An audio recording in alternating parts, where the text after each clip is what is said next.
Welcome back. Well, lots of political activity going on in the city this Sunday. The Deputy Director of the Basic Law Committee, Elsie Leung, said Hong Kong enjoys more freedom and human rights after the handover. She added that one country, two systems has been successful and rules out renegotiating China's sovereignty over Hong Kong. Some have suggested to discuss the city's future after 2047. This doesn't exist. Hong Kong has returned to China after the handover. By then, we should only focus on whether it should continue the one country, two systems principle. Meanwhile, around 10 activists marched to CE-elect Carrie Lam's office in Central to renew calls for better retirement protection and poverty relief policies.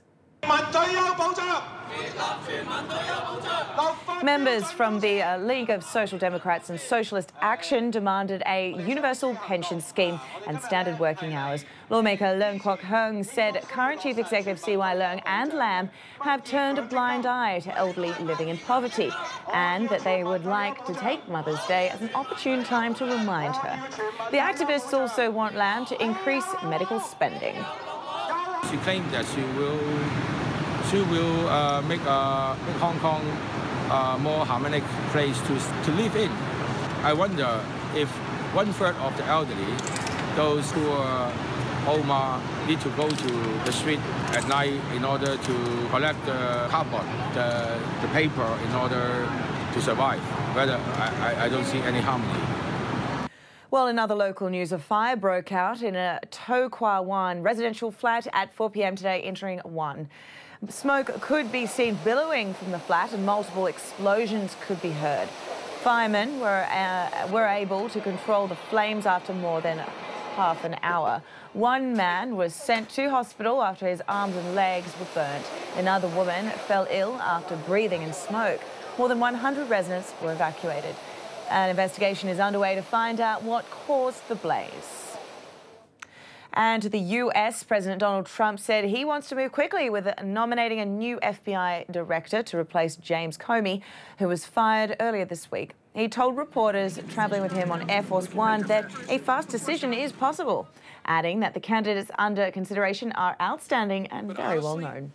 His sacking of Comey is highly controversial, as it came at a time when the agency is looking into alleged Russian meddling in last year's presidential election and possible Moscow ties with Trump's campaign. So we could make a fast decision. Before the trip next week, you think possibly? Even that is possible. Almost all of them are very well known. You know, they've been vetted over their lifetime, essentially. But very well known, highly respected, really talented people. And that's what we want for the FBI.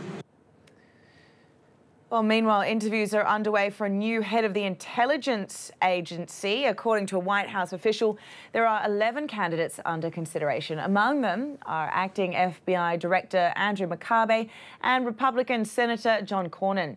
Special Agent Adam Lee, who heads the Bureau's Richmond office, was also seen arriving at the FBI headquarters in Washington. Decision on the post will be subject to confirmation by the Republican-dominated Senate. Chinese-driven banana boom in Laos has left few locals untouched, but not everyone is smiling. Brenda Go takes us through the plantations on the ground. Since Chinese investors arrived in this village in northern Laos 3 years ago, locals have had something to smile about. Offers of up to $720 a hectare for their land.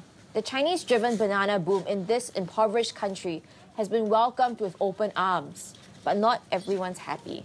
It's banana harvesting season behind me, and we're here to see the impact of the Chinese-owned banana plantations on the local people here. On one hand, the people say that it's great. They're getting double their usual wage and more work than ever before.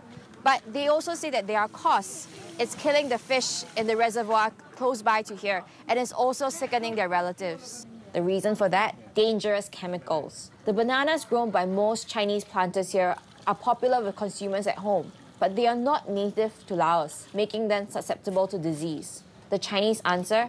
Douse them in pesticides, then dunk them in more chemicals to preserve them for their long journey to China. Some banana growers have become weak and thin or develop rashes. Another big problem?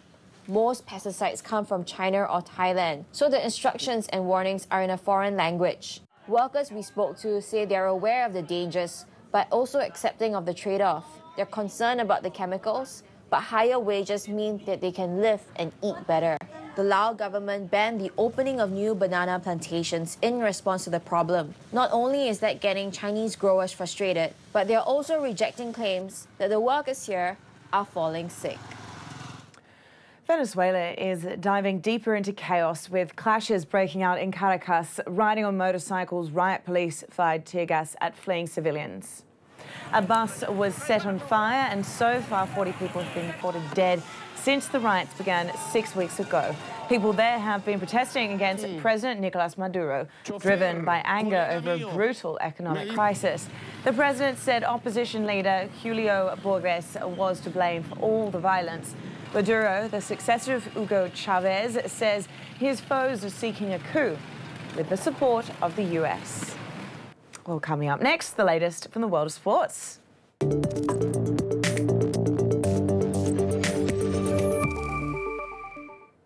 To the latest from the Madrid Open, Dominic Thiem will be facing four-time champion Rafael Nadal tonight after defeating Uruguayan Pablo Cuevas in the semi-final. The Austrian player advanced to his first Master 1000 Series final by beating Cuevas to a 6-4, 6-4 win. Meanwhile, Nadal has also thrashed world number 2 and longtime rival Novak Djokovic. The final match will mark another face-off between the two just 2 weeks after the Barcelona Open final, where Nadal notched his 10th Barcelona title. Over to cycling. Gorka Izagirre scored his first Grand Tour stage win in the 8th stage of the Giro d'Italia this year. The Spaniard rider attacked from a group of 4 breakaway riders in the climb, leading to the finish and never looked back. Luxembourg's Bob Jungels still retain the overall lead. In football, Tottenham are preparing to say farewell to their White Hart Lane Stadium. Their final game there is against Manchester United in the Premier League today.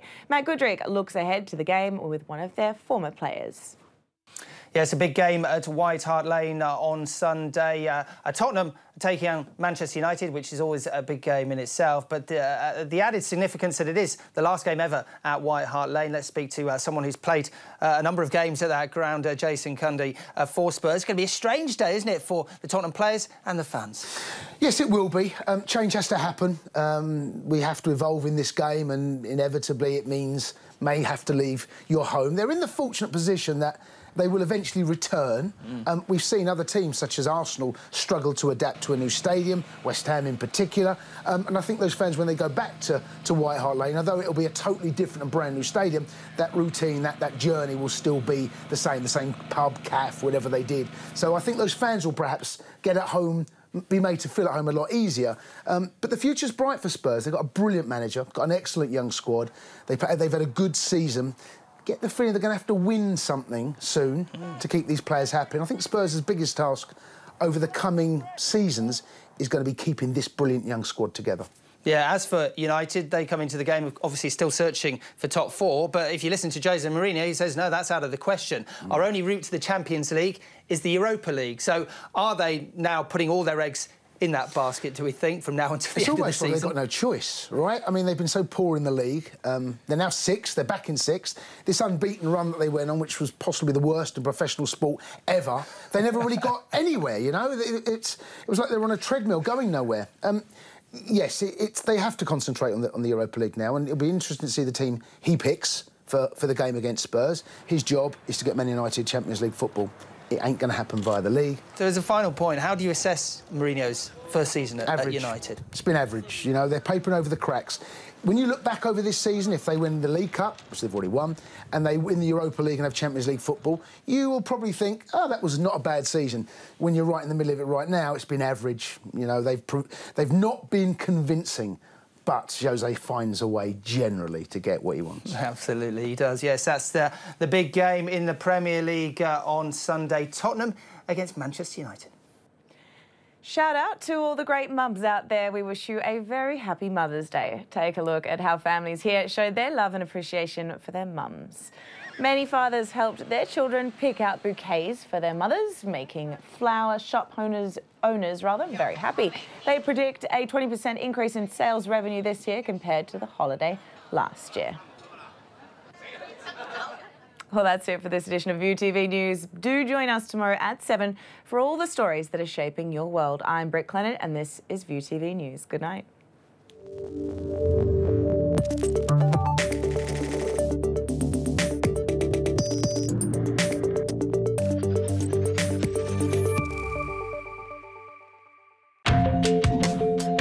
Coming up next.